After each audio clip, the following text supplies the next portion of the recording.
Hey Comeca family, welcome back for another edition of Comeca Connection. Now, today is the last and final day of our talk about the Sermon on the Mount and the Beatitudes.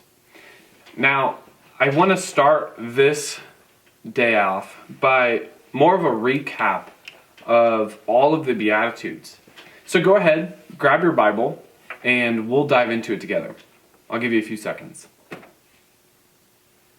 Awesome.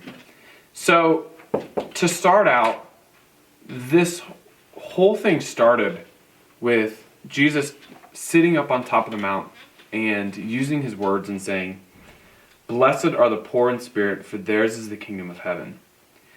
And I think it's really cool that he starts out by saying, "Blessed are the poor in spirit," because he's laying the groundwork for all the rest of the Beatitudes. And he's saying, listen, through everything else that I'm going to say, I want you to stay humble. I want you to keep in mind that it's going to be difficult to follow all of the requests I have for you in these next few texts, but be humble through all of this. You guys are a part of something much greater than yourselves, but stay humble to that. Stay grounded. But the last two verses are a great just second recap to that, and that's chapter 5 verse 11, and it says this: "Blessed are you when they revile and persecute you and say all kinds of evil against you falsely for my sake. Rejoice and be exceedingly glad, for great is your reward in heaven, for so they persecuted the prophets who were before you." Now, when we think of living out a way that is Christ-like, and I said this yesterday, it's difficult because sometimes, we get persecuted. Jesus was persecuted, and it's difficult to live a life like Christ. But great is the kingdom of heaven. Great is the end result. We are unworthy of being able to even be in his presence, yet God sent his one and only Son, and he gave us the perfect example. He said, "Blessed are those who mourn. Blessed are the meek.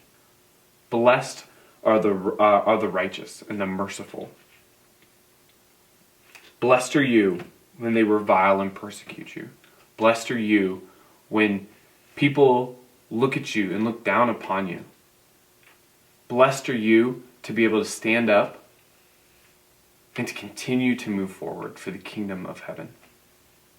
God is so great, and he gives us these Beatitudes to show us that the way up is down. It is not through us being all high and mighty. It's through staying humble and staying true to who he is. The last thing I want to leave you guys is that we can't stand up for Christ if we don't put him first. And I want you guys to remember that throughout this whole process and season that we're in, this Easter season, to always put him first through not only just being at home, but through anything that you do. Trust in him, and he'll have your back. Thank you guys, and we'll see you next week.